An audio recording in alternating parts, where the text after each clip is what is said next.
ഞാൻ ഒരു ദിവസം ട്രെയിനിൽ ഇങ്ങനെ യാത്ര ചെയ്യുമ്പോ, കുറെ മുമ്പുള്ളൊരു സംഭവമാണ്. ട്രെയിനിൽ ഇങ്ങനെ യാത്ര ചെയ്യുമ്പോ ഒരാൾ എന്റെ അടുക്കലേക്ക് വന്നിരുന്നു. എന്നിട്ട് അയാൾ എന്നോട് ചോദിച്ചു, പള്ളിയിലെ ഉസ്താദാണോ? അങ്ങനെ ചിലർക്ക് ചില ചോദ്യങ്ങൾ ഉണ്ടാവും. ചിലപ്പോൾ ചോദ്യം തന്നെ ഭയങ്കര രസമായിരിക്കും. അപ്പൊ ഇയാളെന്നോട് ചോദിച്ചു, പള്ളിയിലെ ഉസ്താദാണോ എന്ന് ചോദിച്ചു. ഞാൻ പറഞ്ഞ എല്ലാ നാട്ടുകാരെ ഉസ്താദാണ്. തമാശ പറഞ്ഞതാണ് അയാളോട്. അപ്പൊ അയാൾ എന്നോട് ചോദിച്ചു, നിങ്ങൾ എവിടെയാണ്? ഞാൻ കുറ്റ്യാടി ഭാഗത്താണ്. ഞാൻ ചോദിച്ചു, എന്തായിരുന്നു? ഒന്നുമില്ല, ഞാനും നിങ്ങളെ പോലെ തന്നെയായിരുന്നു ഒരു കാലത്ത്. എന്ന് പറഞ്ഞാല് എന്നെ പോലെ തന്നെയായിരുന്നു, കാണാൻ എന്നെ പോലെയായിരുന്നു എന്നാണോ? ഏത് രൂപത്തിൽ എന്നെ പോലെ ആയിരുന്നു എന്നാ നിങ്ങൾ ഉദ്ദേശിച്ചത്? അപ്പൊ അയാൾ എന്നോട് പറഞ്ഞു, നിങ്ങളെ പോലെ തന്നെ ഒരു മുസ്ലിമായിരുന്നു ഞാൻ ചോദിച്ചു, ഇപ്പോഴോ? ഇപ്പൊ ഞാനതൊക്കെ വിട്ടു, ഇപ്പൊ കുറച്ച് നന്നായി തന്നു. എങ്ങനെ നന്നായത്? അപ്പൊ അയാൾ എന്നോട് പറയാണ്, ഞാൻ ഈ ഖുർആൻ ഇങ്ങനെ വായിച്ച് പഠിക്കണമെന്ന് തീരുമാനിച്ചിട്ട് ഖുർആൻ പഠിക്കാൻ ഇറങ്ങിയപ്പോ എനിക്കൊരു സംശയം വന്നു. ചെന്നിട്ട് എന്ത് ചെയ്തു? സംശയം വന്നപ്പോ ഞാൻ ഖുർആൻ തെറ്റാണ് എന്ന് പറഞ്ഞു. ആരോടും ചോദിച്ചില്ലേ? ഇല്ല. അവൻ അതന്നെ ഞങ്ങൾക്ക് പറ്റിയത്. ഞാൻ തന്നെയാണ് ഏറ്റവും വലിയ വിവരമുള്ളവൻ എന്ന് വിചാരിച്ചാൽ ഇബ്ലീസാകാൻ വലിയ പണിയൊന്നും വേണ്ടി വരൂല. ഞാൻ അയാളോട് പറഞ്ഞു, എന്തായിരുന്നു നിങ്ങളെ സംശയം? സംശയങ്ങൾ ധൈര്യത്തിൽ ചോദിച്ചോ. അറിയാമെങ്കിൽ അറിയാന്ന് പറയാ, അറിയില്ലെങ്കിൽ അറിയുന്നവരോട് ചോദിച്ചിട്ട് പറയാം. അവിടെ ചോദിക്കാൻ ധൈര്യത്തിൽ ചോദിച്ചോ. അല്ലെ? ചോദിക്കുന്നതിന് പേടിക്കണ്ടില്ലല്ലോ, ആർക്കും എന്തും ചോദിക്കാം. ചോദിക്കുമ്പോഴേക്ക് അതിനെല്ലാം ഉത്തരം പറയാൻ നമ്മളാരും ഇമാം ഷാഫി തങ്ങളല്ലല്ലോ. അവിടെ ധൈര്യത്തിൽ ചോദിച്ചോ, ആർക്കും എന്തും ചോദിക്കാം. പക്ഷെ പറയല് അറിയുന്നതാണെങ്കിൽ പറയും, അറിഞ്ഞാൽ തന്നെയും ചിലപ്പം പറയാൻ പറ്റാത്താണെങ്കിൽ ഒറ്റയ്ക്ക് പറയൂല. ചിലപ്പോൾ പലതും പല രൂപത്തിലാ ബോധ്യപ്പെടുത്തേണ്ടത്. നിങ്ങൾ കണ്ടില്ലേ മഹാനായ നബിയുല്ലാഹി ഖളർ അലൈഹിസ്സലാം. ഖളർ അലൈഹിസ്സലാമിനെ അറിയില്ലേ? എന്താ ഒരു അലൈഹിസ്സലാമൊക്കെ ചെല്ലാരും മടി. നമ്മളെ നാട്ടിൽ ഏതോ രാജിക്കാന്റെ പേര് പറഞ്ഞ പോലെ ഉണ്ടല്ലോ. മഹാനായ നബിയുല്ലാഹി ഖളർ അലൈഹിസ്സലാം നബിയാണോ വലിയാണോ എന്ന് പണ്ഡിതന്മാർക്കിടയിൽ തർക്കമുണ്ട്. മഹാനാണ് എന്ന വിഷയത്തിൽ ആർക്കും തർക്കമില്ല. നബിയാകട്ടെ വലിയാകട്ടെ, എന്തായാലും മഹാനാണ് എന്ന വിഷയത്തിൽ ആർക്കും തർക്കമില്ല. അവൻ നബിയുല്ലാഹി ഖളർ അലൈഹിസ്സലാം മൂസാ നബി അലൈഹി ഇസ്ലാമിന്റെ കൂടെ ഒരു യാത്ര നടത്തിയിട്ടുണ്ട്. അല്ലെ? ഖുർആനിലെ സൂറത്തുൽ കഹ്ഫിലുണ്ട്. ചരിത്രങ്ങൾക്ക് അറിയുന്നത് കൊണ്ട് ഞാൻ വിശദീകരിക്കുന്നില്ല. ഖളർ അലൈഹി ഇസ്ലാം എന്തുകൊണ്ട് ആദ്യം തന്നെ ഇങ്ങനൊക്കെ സംഭവിക്കും, അവിടെ നിങ്ങൾ എന്റെ കൂടെ വരണ്ടെന്ന് പറഞ്ഞു? എന്തുകൊണ്ട് അങ്ങനെ പറഞ്ഞില്ല? ഖളർ നബി അലൈഹിസ്സലാം ആദ്യം നിങ്ങൾക്ക് ക്ഷമിക്കാൻ പറ്റൂല എന്ന് പറഞ്ഞു. അപ്പൊ മൂസാ നബി അലൈഹി സ്വലാം പറഞ്ഞു, അല്ല ഞാനും വരാം. അവ കൂടെ കൂട്ടിയിട്ട് ഓരോന്നും ബോധ്യപ്പെടുത്തി കൊടുത്തു. ചിലത് പഠിപ്പിക്കേണ്ടത് അങ്ങനെയായിരിക്കും. ചില ചോദ്യങ്ങൾക്ക് അങ്ങനെ ഒറ്റയടിക്ക് നോന്നോ യെസ്ന്നോ മറുപടി പറഞ്ഞാൽ ചിലപ്പോ അത് മനസ്സിലാകൂല. പിന്നെ അത് മനസ്സിലാകണമെങ്കിൽ ചിലപ്പോ തലവേദന വരേണ്ടി വരും. ചില ആളുകൾക്ക് എന്തെങ്കിലും അങ്ങനെ രോഗം വരേണ്ടി വരും, പ്രയാസം വരേണ്ടി വരും. എനിക്കറിയാം, അല്ലാഹു അദ്ദേഹത്തിന്റെ ഖബർ സ്വർഗ്ഗാക്കി കൊടുക്കട്ടെ. എനിക്കറിയാം ഒരാളെ, അയാളോട് ഞാൻ സിറാജുൽ ഹുദയുമായി ബന്ധപ്പെട്ട ഒരു പിരിവിന് വെച്ചു. അയാളൊരു നയാകാശ് തന്നില്ല എന്ന് മാത്രമല്ല, അയാളെ ഈകേറ്റിയിട്ട് തിരിച്ചു വിട്ടു. കുറെ കൊല്ലം കഴിഞ്ഞപ്പോ അയാൾ ഫോണിൽ വിളിച്ചിട്ട് എന്നോട് പറഞ്ഞു, എനിക്ക് നിങ്ങളെ കാണണം. ചെന്ന് നോക്കുമ്പോ അയാൾ പറഞ്ഞു, എനിക്ക് ക്യാൻസറാണ്. നിങ്ങൾ അന്ന് ചോദിച്ചാൽ അതിനേക്കാളും പൈസ ഞാൻ തരാം, ഇതൊന്ന് മാറി കിട്ടിയാൽ മതി. അപ്പൊ ചിലർക്ക് അങ്ങനെ കൊടുക്കണമെങ്കിലും അതുപോലെ ആഖിറത്ത് ഓർമ്മ വരണമെങ്കിൽ എന്തെങ്കിലും രോഗമൊക്കെ വരണം. അല്ലാഹു നമ്മളൊക്കെ കാത്തിരക്ഷിക്കട്ടെ. മാറാ രോഗങ്ങൾ നമുക്ക് ആർക്കും അല്ലാഹു തന്ന് പരീക്ഷിക്കാതിരിക്കട്ടെ. ചിലപ്പോ അങ്ങനെയാണ് ചില ആളുകൾക്ക്. ചില ആളുകൾക്ക് അങ്ങനെയല്ല, പറയുമ്പോ തന്നെ പേടിയാണ്. അപ്പൊ ഞാൻ പറഞ്ഞു വന്നത് എല്ലാരും ഒരുപോലെയാകൂല. അവ ചോദിക്കാൻ വേണ്ടി പറഞ്ഞു. അയാൾ ചോദിച്ച ചോദ്യം കേട്ടപ്പോ ഞാൻ തന്നെ ചിരിച്ചുപോയി. വളരെ നിസാരമായ ഏത് കുട്ടികൾക്കും അറിയുന്ന ചോദ്യമാണ്. എന്താ നിങ്ങളെ കാര്യമായ ചോദ്യം? അയാൾ പറയാണ്, ഖുർആനിലുണ്ട് വെള്ളത്തിൽ നിന്നാണ് എല്ലാം പഠിച്ചത് എന്ന് ഖുർആനിലില്ലേ? ഞാൻ പറഞ്ഞിട്ടുണ്ട്, വെള്ളത്തിൽ നിന്നാ പഠിച്ചത് എന്നുണ്ട്. പിന്നെന്താ? ഒരു തർക്കമില്ലല്ലോ, വെള്ളം ഉപയോഗിച്ചിട്ടായിരിക്കാം എല്ലാ വസ്തുക്കളെയും പഠിച്ചുകൊണ്ടല്ലേ ഖുർആൻ അങ്ങനെ പറഞ്ഞത്. അപ്പൊ അയാൾ പറഞ്ഞു, അല്ല, ഖുർആനിൽ തന്നെ മണ്ണുകൊണ്ടാണ് പഠിച്ചത് എന്ന് പറഞ്ഞിട്ടുണ്ടല്ലോ. ഇതാ സംശയം. ഞാൻ ചോദിച്ച അയാളോട്, നിങ്ങൾ ഇപ്പൊ എവിടെയാ ഉള്ളത്? അയാൾ പറഞ്ഞു, ട്രെയിനിലാണ്. ഞാൻ ട്രെയിനിൽ നിന്ന് മാത്രമേ പറയാൻ പറ്റുള്ളൂ? അല്ല, വണ്ടിയിലാണ് എന്ന് പറയാ. ഞാൻ അത് മാത്രമേ പറയാൻ പറ്റൂ. അല്ല, റെയിൽ പാളത്തിന്റെ മേലെയാണ് എന്ന് പറയാ. പിന്നെന്താ പറയാൻ പറ്റുക? ആകാശത്തിന്റെ അടിയിലാണ് എന്ന് പറയാ, ഭൂമിയുടെ മേലെയാണ് എന്ന് പറയാ, വായുവിലാണ് എന്ന് പറയാ. അല്ലെ? അങ്ങനെ ഓരോന്ന് പറയിപ്പിച്ചിട്ട് ഞാൻ ചോദിച്ചു, നിങ്ങൾക്ക് എന്നെ തീരുമാനമായില്ലേ? നിങ്ങൾ എവിടെയാ ഉള്ളത്? നിങ്ങൾക്ക് എന്നെ തീരുമാനമായില്ലേ? നിങ്ങൾ എവിടെയാ ഉള്ളത്? അപ്പൊ അയാൾ പറഞ്ഞു, ശരിയാണ്, ഞാൻ ഇതൊക്കെ പറയാൻ പറ്റും എന്ന് അയാൾ അംഗീകരിച്ചു. ഞാൻ ചോദിച്ചു, ഇത് തന്നെയല്ലേ ഖുർആനും പറഞ്ഞത്? മണ്ണ് കൊണ്ട് പഠിച്ചു തന്നാൽ വെള്ളം ഉപയോഗിച്ചില്ല എന്നതില്ലല്ലോ. മണ്ണ് കൊണ്ട് മാത്രമാണ്, വെള്ളം കൂടാതെയാണ് പഠിച്ചത് എന്ന് ഖുർആൻ പറഞ്ഞോ? ഇല്ല, മണ്ണുകൊണ്ടാണ് പഠിച്ചത്. വെള്ളം കൊണ്ടുപോകാം, വെള്ളം ഉപയോഗിച്ചിട്ടുണ്ടാകാം, അങ്ങനെ പലതും ഉപയോഗിച്ചിട്ടുണ്ടാകാം. ഇനി വേറൊരു സ്ഥലത്ത് വേറെ എന്തെങ്കിലും പറഞ്ഞിട്ടുണ്ടാകാം. അപ്പോഴേക്ക് ഖുർആനൊക്കെ വൈരുദ്ധ്യാണ് എന്ന് പറയുന്ന വിവരം കെട്ടവന്റെ കൂട്ടത്തിലായാൽ എങ്ങനെയാണ്? പക്ഷേ ഹിദായത്ത് അല്ലാഹു കൊടുക്കണല്ലോ. അയാൾ പറഞ്ഞു, ഇനിയും സംശയമുണ്ട് എന്ന് പറഞ്ഞ അയാൾ എഴുന്നേറ്റ് പോയി. ഞാൻ പറഞ്ഞു വന്നത്, ഈമാനുള്ള മുഅ്മിനീങ്ങളെ, അതേ മനുഷ്യന്റെ മനസ്സിൽ എന്തെങ്കിലും തോന്നുമ്പോൾ വരുമ്പോഴേക്ക് ഇതൊക്കെ ഒരു തമാശയാണ്, കളിയാണ് എന്ന് വിചാരിച്ച് അള്ളാന്റെ ദീനിനെ തള്ളിക്കളഞ്ഞാൽ നഷ്ടം അള്ളാഹ്ക്കല്ല, നഷ്ടം ദീനിനെ തള്ളിക്കളഞ്ഞവനാണ്. ഇപ്പൊ ചില ആളുകൾ സോഷ്യൽ മീഡിയയിൽ കയറിയിട്ട് ആളുകൾക്കിടയിൽ ഫേമസ്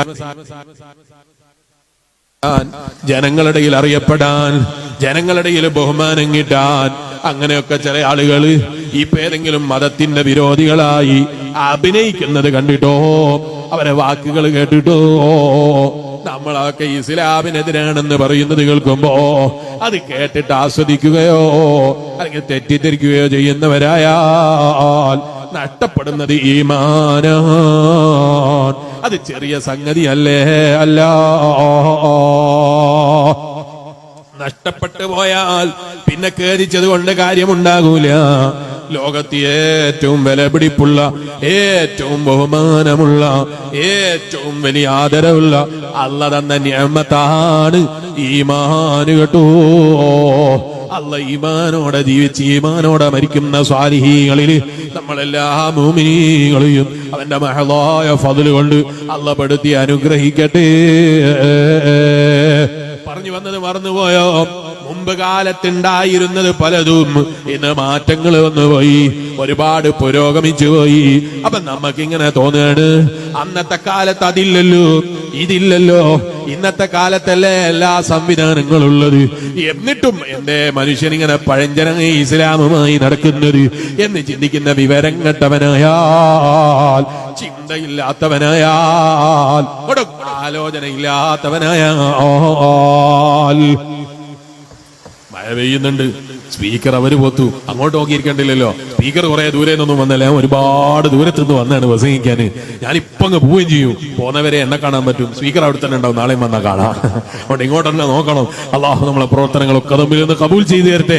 അപ്പൊ ഈമാനുള്ള മുഅ്മിനീങ്ങളെ, ഞാൻ എന്റെ പ്രസംഗം നിർത്തുകയാണ്, നീട്ടിക്കൊണ്ടുപോകുന്നില്ല. പഴയകാലത്തില്ലാത്ത പലതും ഇന്നില്ലേ, അതുകൊണ്ട് ഭയങ്കരമായിട്ട് പുരോഗമിച്ചില്ലേ, അതുകൊണ്ട് ഇതൊക്കെ ഒന്ന് മാറ്റം വരുത്തണ്ടേന്നാ തോന്നല്. ഞാൻ ചോദിക്കട്ടെ, ഏത് കാലത്താ ഇത് മാറ്റി പറയാൻ കഴിയാ?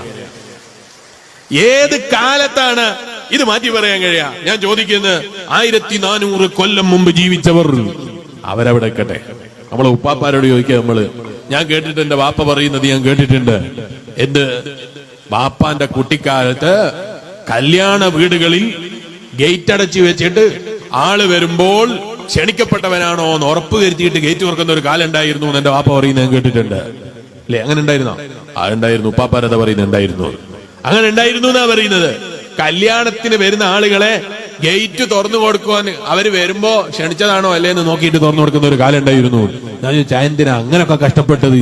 അപ്പം ബാപ്പ പറയാണ്, മോനെ, അന്നത്തെ കാലത്ത് കോഴി എന്ന് പറഞ്ഞാൽ ചിലപ്പോ മാസത്തിൽ ഒരിക്കലാണ്, അല്ലെങ്കിൽ ഒരു റമദാനിലാണ്, ആഴ്ചയിൽ ഒരിക്കലാ മീന്. അങ്ങനെ നല്ല സ്വതേ ഭക്ഷണം കിട്ടുന്ന കാലായിരുന്നില്ല. ഈ ഇന്നത് പറയുമ്പോ നമുക്കത് ഉൾക്കൊള്ളാൻ തന്നെ പറ്റുന്നില്ല അല്ലേ? കാരണം രാവിലെ നേറ്റാ മകന് വേണ്ടത് നല്ല പരന്നു നിന്ന കോഴിയാണ്.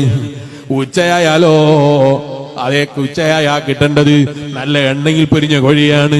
രാത്രിയായാലോ മെഷീനിൽ തിരിഞ്ഞു വന്ന കോഴിയാണ്. ഇപ്പൊ തിരിഞ്ഞതും മറിഞ്ഞതും എണ്ണയിൽ കുളിച്ചതും ഇങ്ങനെയൊക്കെ ആയിട്ട് പല രൂപത്തിലുള്ള കോഴി തന്നെ. ഞാൻ ഈ അടുത്ത് ദുബായിൽ എന്റെ ഒരു സുഹൃത്തിന്റെ വീട്ടിൽ പോയപ്പോ അവന്റെ മകനെ കണ്ടപ്പോ ഞാൻ ചോദിച്ചു, മകൻ എന്താ മോനെ കഴിക്കല്, ഭക്ഷണം എന്താ കഴിക്കല്? ഇങ്ങനെ വല്ലാതെ പേടിയാകുന്ന രൂപത്തിൽ അവന്റെ തടി അധികരിച്ചിട്ടുണ്ടല്ലോ. സ്വകാര്യത്തിൽ ചോദിച്ചതാ.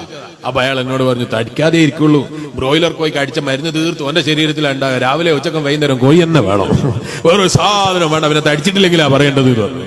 ഇങ്ങനെയാ നമ്മളെ സമൂഹം ഇപ്പൊ. ഞാൻ ചോദിക്കട്ടെ, ഇന്നത്തെ രാത്രി ഇന്നത്തെ കാലത്ത് വളരെ കല്യാണ വീട്ടിൽ വരുമ്പോ ക്ഷണിച്ചിട്ടുണ്ടോ എന്ന് ചോദിക്കാൻ പോയിട്ട് കല്യാണ വീട്ടിൽ ഏത് ഭക്ഷണം കൊടുക്കണമെന്ന് വരക്കാരൻ അറിയുന്നില്ല, വീട്ടുകാരനറിയില്ല, നാട്ടുകാർക്കറിയില്ല, എന്തൊക്കെയാ വേണ്ടത് എന്ന് തീരുമാനിക്കാൻ പറ്റാത്ത ബേജാറിലാണ്. നിങ്ങളെ നാട്ടിൽ എങ്ങനെയാന്ന് എനിക്കറിയില്ല. ആ നിലക്ക് വിവാഹങ്ങളൊക്കെയും മാറിപ്പോയില്ലേ? ഒന്നുകൂടി ചോദിക്കട്ടെ, മുമ്പ് കാലത്ത് നമ്മളെ എന്റെ മദ്രസയിലൊക്കെ പോകുന്ന ഒരു കാലം ഉണ്ടായിരുന്നു. എന്റെ വീട്ടിൽ നിന്ന് മദ്രസയിലേക്ക് പോകുന്ന കാലത്ത് ഏകദേശം ഒരു 5, 6, 7ഓളം ഓലയും ഓടക്കമേഞ്ഞ വീടുകളുണ്ടായിരുന്നു. നിങ്ങളുടെ നാട്ടിൽ ഇപ്പൊ ഉണ്ടോ എനിക്കറിയില്ല. നിങ്ങളുടെ നാട്ടിൽ ഇപ്പൊ ഉണ്ടോന്ന് അറിയില്ല. എന്റെ നാട്ടില് ചിലപ്പോൾ മഷീട്ട് തപ്പിയാൽ ചിലപ്പോൾ കിട്ടൂല. ഇവിടുത്തെ അവസ്ഥ എനിക്കറിയില്ല. ഓല മേഞ്ഞ വീട് മഷീട്ട് തപ്പിയാലും എന്റെ നാട്ടിൽ കാണൂല. ഇവിടെ ഉണ്ടോ? ഉണ്ടോ? ഇല്ല, കാണാനില്ല. ഉണ്ടെങ്കിൽ തന്നെ വളരെ വിരളായിരിക്കും. ഒന്നോ രണ്ടോ കണ്ടിട്ട് തന്നെ ഉണ്ടാവില്ല. ചിലപ്പോ ഇനി പരിശോധന നടത്തി നോക്കേണ്ടി വരും. ചിലപ്പോ ഒരു സർവേ നടത്തിയാലേ കിട്ടുള്ളൂ. കാരണം അത്രയും അറിയൂല. അങ്ങനെയുള്ള കാലൊക്കെ മാറിപ്പോയി. എന്നാ ഞാൻ ചോദിക്കട്ടെ, നമ്മൾ ഉപ്പാപ്പന്മാർ ഓലമേഞ്ഞ വീട്ടിൽ ജീവിക്കുമ്പോ അവരിങ്ങനെ ടെൻഷൻ അടിച്ചോ, പഠിച്ചോനെ എനിക്കൊരു ബാർപ്പിന്റെ വീടില്ലാതായി പോയല്ലോ? അവർ ചിന്തിച്ചോ? അവര് ഓലമേഞ്ഞ വീട് നല്ല വിശാലമായി അവർക്ക് പറ്റുന്നതിന്റെ ഏറ്റവും വലിയ വിശാലമായ രൂപത്തിൽ നിർമ്മിച്ച് സുഖലോലുപതിയിൽ അവർ ജീവിച്ചു, അല്ലെ? എന്തെങ്കിലും ടെൻഷൻ അവർക്ക് ഉണ്ടായോ? അവരേറ്റവും പ്രൗഢിയുള്ള രൂപം, അന്നത്തെ ഏറ്റവും പ്രൗഢിയുള്ള രൂപം അതങ്ങനെ ഉണ്ടാകുമെന്നാ അവര് ചിന്തിച്ചത്. അവരാരെങ്കിലും ഇന്നത്തെ കാലത്തുള്ള സാധനം കിട്ടാത്തതിന്റെ പേരിൽ ടെൻഷൻ അടിച്ചോ? അല്ലാതെ അന്നത്തതിൽ കൂടുതലായില്ല എന്നല്ലാതെ, അന്നത്തതിൽ വിശാലത കൂടുതലായില്ല, അല്ലെങ്കിൽ അവർ അന്നത്തതിൽ അവർ അനുഭവിക്കുന്നതിന്റെ ഏറ്റവും ടോപ്പിലായില്ല എന്നല്ലാതെ ഇന്നത്തെ കാലത്തുള്ള വിശാലത അവർ ആഗ്രഹിച്ചിട്ട് ടെൻഷൻ അടിച്ചോ? ആരും അടിച്ചിട്ടില്ല. കാരണം ആഗ്രഹിക്കണമെങ്കിൽ അങ്ങനെ ഒരു സാധനമുള്ള വിവരം തന്നെ അറിയില്ല, അല്ലേ? നിങ്ങൾ ആലോചിച്ച് നോക്ക്. ഞാൻ മദ്രസയിൽ പഠിക്കുന്ന സമയത്ത് എനിക്ക് ഓർമ്മയുണ്ട്, ബാപ്പ വീട്ടിന്റെ പരിസരത്തെത്തിയാൽ നമുക്ക് മനസ്സിലാവും. അങ്ങനെ ഏകദേശം 2 കിലോമീറ്ററിന്റെ ഉള്ളിൽ മാത്രം കിട്ടുന്ന ഒരു ഫോൺ ഉണ്ടായിരുന്നു. ഒരു സാധനം, ഫോൺ പോലത്തെ ഒരു സാധനം, വാപ്പാന്റെ കയ്യിൽ ഒരു ഫോൺ പോലത്തെ ഒരു സാധനം ഉണ്ട്, വീട്ടിലൊരു പെട്ടിയുണ്ട്. വീട്ടിന്റെ 2 കിലോമീറ്ററിനുള്ളിൽ എത്തിയാൽ വാപ്പയിൽ വിളിക്കും, ഞാൻ വരുന്നുണ്ട്, എനിക്ക് ഭക്ഷണം എടുത്തു വെക്കണം, അല്ലെ എന്താ വേണ്ടതെന്ന് അതിൽ പറയും. അങ്ങനെ ഒരു കാലം ഉണ്ടായിരുന്നു. അത് അന്നത്തെ ഏറ്റവും വലിയ ബഹുമാനമുള്ള മൊബൈലാ. അത് എന്റെ നാട്ടിൽ തന്നെ ചിലപ്പോ 1-2 വീടുകളിലേ ഉണ്ടാവുള്ളൂ. അങ്ങനെ ഒരു കാലം ഉണ്ടായിരുന്നു, അല്ലെ? മൊബൈൽ ഇല്ലാത്ത ഒരു കാലം നിങ്ങൾ ആലോചിച്ച് നോക്ക്. അന്ന് അവർക്ക് തോന്നിയോ ഈ ഒരു സംവിധാനം ഒന്നും പോരാ, എല്ലാടെയും വിളിച്ചാൽ കിട്ടുന്ന സംവിധാനം വേണം? അവരാരും അതിന്റെ പേരിലൊന്നും ടെൻഷൻ അടിച്ചിട്ടില്ല. അത് ഏറ്റവും നല്ല നിലക്ക് അങ്ങനെ ഉപയോഗിക്കാൻ പറ്റുമെന്ന് ചിന്തിച്ചു എന്നല്ല. അതെ, ഇന്നത്തെ കാലത്തുള്ള പഠിച്ചോനെ എനിക്ക് ഇൻസ്റ്റാഗ്രാം ഇല്ലാലോ എന്ന് വിചാരിച്ചിട്ട് ആരെങ്കിലും 60 കൊല്ലം മുമ്പ് ടെൻഷൻ അടിച്ചോ? ഫേസ്ബുക്ക് ഇല്ലാലോ എന്ന് വിചാരിച്ചിട്ട് ഏതെങ്കിലും ഉപ്പാപ്പാര് മുമ്പ് കാലത്ത് ടെൻഷൻ അടിച്ച കഥകൾ കേട്ടിട്ടുണ്ടോ? അവർക്ക് സോഷ്യൽ മീഡിയ ഇല്ലാത്തതുകൊണ്ട് അവർ നല്ല സുഖലോലുപരായി ജീവിച്ചിട്ടുണ്ട്. ഈ അടുത്തൊരു ചെറുപ്പക്കാരൻ എന്നോട് പറഞ്ഞു, ഒരേ ഒരു കാര്യം മരിച്ചാ ഖബറിൽ വേണ്ട ഉസ്താദേ. തമാശ പറഞ്ഞാണോ എന്ന് എനിക്കറിയാം. ഞാൻ ചോദിച്ചു എന്താണ്? മൊബൈലും നെറ്റ്വർക്കും ഉണ്ടായാൽ മതി, വേറെ ഒന്നുമില്ലെങ്കിൽ സാരമില്ല. അവിടെ വേറെ ഒന്നും വേണമെന്നില്ല, ഒരു മൊബൈലും വേണം, അതിന് നെറ്റ്വർക്കും വേണം, വൈഫൈയും കിട്ടിയാൽ സുഖലോലുപരായിരിക്കും. യാമെന്നാൾ വരെ അവിടെ കിടന്നോളൂ, ഒരു കുഴപ്പമുണ്ടാക്കൂല. അത് എന്താ കാരണം? അവൻ അനുഭവിക്കുന്നതിന്റെ ഏറ്റവും ടോപ്പാണ് അവനെ പറയുന്നത്. അവൻ പറയുന്ന സ്വർഗം ഒന്നും അവനിക്കറിയില്ല, അവൻ കേട്ടിട്ടേ ഉള്ളൂ, അനുഭവിച്ചിട്ടില്ല. സ്വർഗത്തിന്റെ രൂപം എങ്ങനെയാണ്? ഖാലിദീന ഫീഹാ ജന്നാത്തിൻ തജ്രി മിൻ തഹ്തിഹൽ അൻഹാർ ഖാലിദീന ഫീഹാ. എന്നും ജീവിക്കേണ്ട ലോകാണ് സ്വർഗം. ആ സ്വർഗത്തിന്റെ അടിയിലൂടെ അരുവികൾ ഇങ്ങനെ പോകുന്നുണ്ട് എന്നാ ഖുർആൻ പറയുന്നത്. ഇന്നാണെങ്കിലോ അരുവികളല്ല, ഒരു പുഴയുള്ള നല്ല പുഴ പക്കത്തുള്ള വീടാണെങ്കിൽ നിങ്ങൾ എടുക്കും. ഇപ്പോ മാർക്കറ്റിൽ തീരെ വിലയില്ല. കാരണം കേരളത്തിൽ വെള്ളപ്പൊക്കം വന്നതിന് ചെല്ലക്കും പേടിയാ. കാരണം അവിടെ വെള്ളം കയറുമോ എന്നുള്ള പേടിയാണ്. സ്വർഗത്തിൽ അങ്ങനെ ഒരു വേദാറുണ്ടോ? ഒരു വേദാറും ഇല്ലാത്ത ലോകം. ഈ അടുത്ത് നമ്മളെ കേരളത്തിൽ അറിയപ്പെട്ട ഒരു പ്രഭാഷകനായ ചെറുപ്പക്കാരനായ ഒരു കൂട്ടുകാരനുണ്ട്. അദ്ദേഹത്തിന്റെ പ്രസംഗം നിരീശ്വരവാദികൾ ഇങ്ങനെ തമാശയൊക്കെയാണ്. എന്താ അയാൾ പറയുന്നത്? സ്വർഗത്തിൽ എന്താഗ്രഹിച്ചാലും കിട്ടും, ചുട്ട കോയി വേണമെന്ന് വിചാരിച്ചാൽ കിട്ടും. അപ്പൊ ഈ നിരീശ്വരവാദി ചോദിക്കാണ്, അങ്ങനൊക്കെ ഒരു ലോകം ഉണ്ടാകുമോ എന്ന് ചോദിച്ചിട്ട് ചിരിക്കുന്ന ചിത്രം ഇട്ടിട്ട് ഇങ്ങനെ കളിയാക്കാണ്. ഞാനിങ്ങനെ ചിന്തിച്ചു, എത്ര വിവരമില്ലാത്ത മനുഷ്യനായി ഇയാള്, അല്ലെ? എത്ര ചിന്തയില്ലാത്തവനാ. നിങ്ങൾ ആലോചിച്ച് നോക്കിയേ. ഇപ്പൊ ഞാൻ ഇവിടുന്ന് ഫോൺ എടുത്തിട്ട് എന്റെ ഫോണിൽ ഓണാക്കിയിട്ട് ഒരു ആപ്പ് ഉണ്ട്, ആ ആപ്പ് ഡൗൺലോഡ് ചെയ്തിട്ട് നിങ്ങളെ പരിസരത്ത് ഏറ്റവും നല്ല റെസ്റ്റോറന്റ് ഏതാന്ന് പരിശോധിച്ച് അതിൽ ഏറ്റവും നല്ല ഫുഡ് ഈ ലൊക്കേഷനിൽ കിട്ടണമെന്ന് വിചാരിച്ചാൽ ഞാൻ ലൊക്കേഷൻ അടിച്ച് അതിൽ കൊടുത്ത് പൈസ അടിച്ചാൽ സാധനം ഇവിടെ വരും, അല്ലെ? സാധനം ഇവിടെ വരും. എന്നാ ഞാൻ ചോദിക്കട്ടെ, നമ്മളെ ഉപ്പാപ്പാര കാലത്ത് അങ്ങനെ ഉണ്ടായിരുന്നോ? പീടിയെ പോയിട്ട് വാങ്ങാൻ തന്നെ പൈസ ഇല്ലായിരുന്നു. മൊയിലേനെ ഇതിൽ കുത്തിയിട്ട് വാങ്ങല അവിടെ പോട്ടെ, അല്ലെ? അന്ന് കടയിൽ പോയി വാങ്ങാൻ സ്വന്തത്തിൽ ക്യാഷ് ഇല്ല, കടയിൽ വിൽക്കുന്നവനിക്കും വാങ്ങി വെക്കാൻ പൈസ ഇല്ല. അങ്ങനെ പ്രയാസപ്പെടും. ഇനി പൈസ ഉണ്ടെങ്കിൽ തന്നെ സാധനം വാങ്ങാനുള്ള സാധനം കിട്ടാനുമില്ല, അല്ലെ? അങ്ങനെ ഒരു കാലമില്ലായിരുന്നോ? അന്നത്തെ കാലത്ത് ഇതൊക്കെ പറഞ്ഞ ഉൾക്കൊള്ളാൻ കഴിയോ? അന്നത്തെ കാലത്ത് ഇങ്ങനെ മൊബൈലിൽ ഞാൻ ഇവിടെ ഇരുന്നിട്ട് ഇങ്ങനെ കുത്തിയാൽ തിരിയുന്ന കോയി എന്റെ വീട്ടിന് മുന്നിലേക്ക് ഇങ്ങ് വന്ന് വീഴും. 1 മണിക്കൂർ കൊണ്ട് വരും എന്നാ പറയുന്നത്. 1 മണിക്കൂർ കൊണ്ട് വന്നിട്ടില്ലെങ്കിൽ ഇങ്ങോട്ട് പൈസ കിട്ടും, അല്ലെ? സാധനവും കിട്ടും, ഇങ്ങോട്ട് പൈസയും തരും. ഇങ്ങനെയൊക്കെ കമ്പനികളില്ലേ ഇപ്പോ? അത് പഴയ കാലത്ത് ആരെങ്കിലും പറഞ്ഞാൽ വിശ്വസിക്കുവോ? എന്താ വിശ്വസിക്കാത്തത്? അനുഭവസ്ഥരല്ലാത്തത് കൊണ്ട്. അവരുടെ ജീവിതത്തിൽ അവരതൊന്നും അനുഭവിച്ചിട്ടില്ല. അങ്ങനെ ഒരു മൊബൈൽ എന്ന് അവർ കണ്ടിട്ടില്ല. അവരുണ്ട് അത് വിശ്വസിക്കാനും അവർക്ക് പറ്റിയിട്ടില്ല. എന്നാ സ്വർഗം എന്ന് പറഞ്ഞാ നീ അനുഭവിച്ചിട്ടില്ല, നീ അറിഞ്ഞിട്ടില്ല, അനുഭവിക്കാനുള്ളതാണ്. എന്നും ജീവിക്കാനുള്ള ലോകമാണ്, ആഗ്രഹിക്കുന്നത് തരുന്ന ലോകമാണ്. യതൂഫു അലൈഹിം വിൽദാനും മുഖല്ലദൂൻ.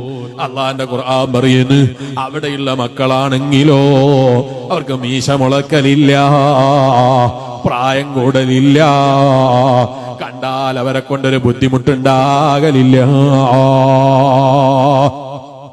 എന്തൊരു സുഖലോലുപതയുടെ ലോകം. നിങ്ങൾ ദുന്യാവിനെ പറ്റി ഒന്ന് ആലോചിച്ച് നോക്കിയേ അല്ലെ. നമുക്ക് ഏറ്റവും കുട്ടികളെ ഇഷ്ടപ്പെടുന്ന ഒരു പ്രായമുണ്ട്. അതെപ്പോഴാ? കുട്ടികളോട് ഏറ്റവും സ്നേഹം ഉണ്ടാകുന്ന പ്രായം എപ്പോഴാ? സംസാരിച്ച് പഠിക്കുന്ന ഒരു സമയം അല്ലെ. ഉപ്പാന്ന് ശരിക്കും പറയാൻ അറിയാത്തോണ്ട് ഉപ്പ് എന്ന് വിളിക്കുക കുട്ടി. ആരാ? വാപ്പാനാ. അപ്പൊ വാപ്പാക്ക് ഭയങ്കര സന്തോഷാണ്. എന്റെ മോൻ ഉപ്പ് എന്ന് വിളിച്ചാൽ സന്തോഷമല്ല, അങ്ങനെങ്കിലും പറയുന്നുണ്ടല്ലോ എന്നുള്ള സന്തോഷ അല്ലെ. ഉപ്പ് എന്ന് വിളിക്കുമ്പോ എന്റെ മോൻ എന്നെ ഉപ്പ് എന്ന് ഇങ്ങനെ വിളിക്കട്ടെ എന്ന് വിചാരിച്ചിട്ടാ അല്ല. ഉപ്പാന്ന് വിളിക്കാൻ അറിയാത്ത കുട്ടി ഉപ്പ് എന്ന് പറഞ്ഞു കിട്ടിയാൽ തന്നെ ഭയങ്കര സന്തോഷാണ്. അത് കേട്ടിട്ട് വാപ്പ ഇങ്ങനെ ആഹ്ലാദം പ്രകടിപ്പിക്കുകയാണ്. നടക്കാൻ കഴിയാത്ത കുട്ടി ഇങ്ങനെ പിച്ച വെച്ച് ഇങ്ങനെ നടക്കുന്ന കാണുമ്പോൾ എന്തൊരു സന്തോഷാണ് അല്ലെ. ഭയങ്കര റാഹത്താണ്. അല്ലാഹു നമ്മളെ മക്കളൊക്കെ നന്നാക്കി തരട്ടെ. എന്നാ ഞാൻ ചോദിക്കട്ടെ, 2 വയസ്സ് കഴിഞ്ഞ് 3 വയസ്സ് കഴിഞ്ഞ് 4 വയസ്സും കഴിഞ്ഞ് ഈ കുട്ടി ഉപ്പ് തന്നെയാ ഉപ്പാനെ വിളിക്കുന്നത്. കാരണം ഉപ്പാന്ന് പറയാനാകുന്നില്ല. അതിന്റെ അപ്പുറം ഈ കുട്ടിക്ക് ഒന്നും പറയാനാകുന്നില്ല. നല്ല സന്തോഷം ഉണ്ടാവോ? സംസാരിക്കാനൊന്നും പഠിക്കാത്തൊരു കുട്ടി ഇങ്ങനെ വളർന്നു വന്നിട്ടും സംസാരിക്കാനൊന്നും പഠിക്കുന്നില്ല. അപ്പൊ ഭയങ്കര സന്തോഷം. കാരണം അങ്ങനെ തന്നെയല്ലേ എപ്പം വേണ്ടി. ആ സന്തോഷമല്ലേ എപ്പം വേണ്ടി. എങ്ങനെയാ? അല്ല, അത് ആ പ്രായത്തിൽ മാത്രമേ പറ്റുള്ളൂ. ആ പ്രായം വിട്ട് കഴിയുമ്പോഴേക്ക് അത് പഠിച്ചിട്ടില്ലെങ്കിൽ പിന്നെ ടെൻഷനാ. പഠിച്ചോനെ, എന്റെ കുട്ടിക്ക് നൊഞ്ഞാണല്ലോ അല്ലാ, എന്റെ കുട്ടിക്ക് സംസാരിക്കാൻ കഴിവില്ലല്ലോ അല്ലാ അല്ലെ. അങ്ങനല്ലേ? ചെറിയ കുട്ടി ഇങ്ങനെ എഴുന്നേറ്റ് നടക്കാൻ പ്രായമാകുന്ന ചെറിയ മക്കള് അവരിങ്ങനെ പതുക്കെ പിടിച്ച് എഴുന്നേറ്റ് നിൽക്കുന്ന കാണും എന്തൊരു സന്തോഷാണ്. എന്നാ ഒരു 20 വയസ്സായിട്ട് ആ കുട്ടി ഇങ്ങനെ പതുക്കെ ചുമരൊക്കെ പിടിച്ച് ഇങ്ങനെ നിൽക്കുന്നതാണ് ഭയങ്കര സന്തോഷം ഉണ്ടാകുക. ആ ബാപ്പാക്കുള്ള ടെൻഷൻ എത്രയാ ബാപ്പ അനുഭവിക്കുന്ന വേദന. എന്തേ കാരണം? ആ കുട്ടി ചെയ്തതന്നല്ലേ 20 വയസ്സായിട്ടും ചെയ്തത് അല്ല. അത് അപ്രായത്തിലെ കുട്ടിയോട് യോജിച്ചതായിരുന്നു. 20 വയസ്സായ 2 വയസ്സിന്റെ പക്വത പോരാ. 2 വയസ്സിന്റെ പക്വത 2 വയസ്സിലേ പറ്റൂ. 3 വയസ്സിന്റെ പക്വത 3 വയസ്സിലേ പറ്റൂ. 4 വയസ്സിന്റെ പക്വത 4 വയസ്സിലേ പറ്റൂ. ഇന്നലെയും ഞാനൊരു സദസ്സിലേക്ക് ചെന്നപ്പോ മെനഞ്ഞാന്ന് ചെറിയ കുട്ടിയെ കൊണ്ടുവന്നിട്ട് സംസാരശേഷി കുറവാണ്, ദ്വാരക്കണമെന്ന് പറഞ്ഞു. അല്ലാഹുവേ, നീ പരിപൂർണമായ സംസാരശേഷി കൊടുത്തു. ആ കുടുംബത്തിനെ നീ സന്തോഷിപ്പിക്കണം റഹ്മാനെ. സിറാജുൽ ഹുദയിലേക്ക് നേർച്ച തന്നിട്ട് ദ്വാരക്കാൻ പറഞ്ഞതാണ്. നീ സലാമത്ത് നൽകണം റഹ്മാനെ. ഈമാനുള്ള വിശ്വാസികളെ, നമുക്ക് ആകേണ്ട പ്രായത്തിലാകണം. അതില്ലെങ്കിലോ സന്തോഷങ്ങള് ടെൻഷനാണ്, ടെൻഷനുകള് സന്തോഷങ്ങളാണ്. ആകേണ്ട സമയത്ത് ആകേണ്ടതുപോലെ ആകണം. ഇല്ലെങ്കിൽ വലിയ ബേജാറ് തന്നെ, വലിയ ടെൻഷൻ തന്നെ. അതാ ഞാൻ ചോദിച്ചത്, 2 വയസ്സിലുള്ള പക്വത 20 വയസ്സിലെത്തിയിട്ട് കാര്യമില്ല. 2 വയസ്സിന്റെ പക്വത 2-ാം വയസ്സിൽ വേണം. 3-ാം വയസ്സിന്റെ പക്വത 3-ാം വയസ്സിൽ വേണം. അങ്ങനെ ഓരോ വളർച്ചയും ആവശ്യമാകുന്ന സമയത്ത് കുട്ടിക്കുണ്ടാകണം. അപ്പോഴാ മനുഷ്യന് സന്തോഷം ഉണ്ടാകല്. ഖുർആൻ പറയുന്ന സ്വർഗം എന്ന് പറഞ്ഞാ അങ്ങനെയല്ല.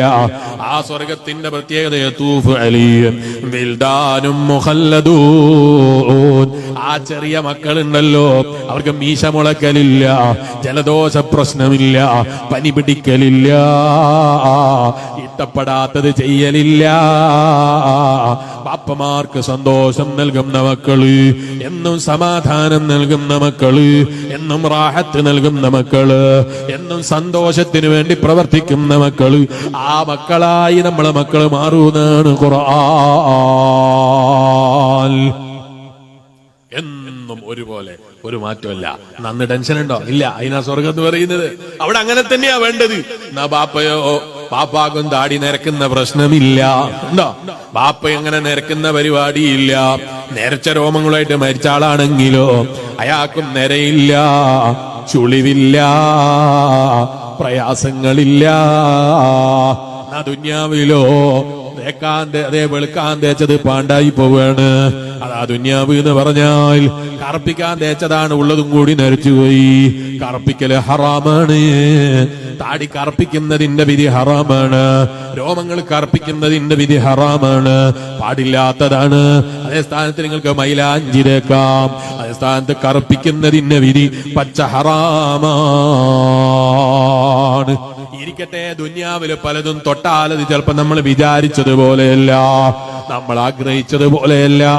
ഞാൻ ഇങ്ങനെ ഓർക്കുകയാണ്, ഇന്നും എന്റെ ഉമ്മ വിളിച്ചപ്പോൾ ഒരു കുട്ടിയെ കുറിച്ച് പറഞ്ഞത്. ഓപ്പറേഷന് വേണ്ടി ഹോസ്പിറ്റലിൽ അഡ്മിറ്റ് ചെയ്തതാണ്. നാട്ടുകാരോട് പറഞ്ഞില്ല, കുടുംബങ്ങളോട് പറഞ്ഞില്ല, സഹചാരികളോട് പറഞ്ഞില്ല. എന്തേ കാരണം? ഡോക്ടർ സമാധാനിപ്പിക്കാൻ വേണ്ടി അവളോട് പറഞ്ഞൊരു വാക്കുണ്ട്, ഓപ്പറേഷൻ താൽക്കോൽ ദ്വാര ഓപ്പറേഷനാണ്. രാവിലെ ഓപ്പറേഷൻ ചെയ്താൽ വൈകുന്നേരം ആകുമ്പോഴേക്ക് നിങ്ങൾക്ക് ഹോസ്പിറ്റലിൽ ഇട്ടിട്ട് ഭാര്യക്കും ഭർത്താവിനും ടൂർ അടിക്കാൻ പോകാന്നാ പറഞ്ഞത്. അത്ര നിസാരമായിട്ടാ ഡോക്ടർ അവതരിപ്പിച്ചത്. വൈകുന്നേരം ഓപ്പറേഷൻ കഴിഞ്ഞിട്ട് ഡോക്ടർ വന്ന് പറയുന്നത് സീരിയസ് ആണ്. രണ്ടാമത്തെ ദിവസം ഡോക്ടർമാർ എഴുതി കൊടുക്കുന്നത് മരിച്ചുപോയി. പിടിച്ചു വെക്കാൻ ഡോക്ടർമാർക്ക് അധികാരമില്ല, ഹോസ്പിറ്റലിന്റെ മുതലാളിമാർക്ക് കഴിയൂല. ഡോക്ടർമാർക്ക് ശ്രമിക്കാനേ കഴിയൂ, ചെയ്യാനേ കഴിയൂ. എല്ലാം തരേണ്ടവൻ അല്ലാഹുവാണ്.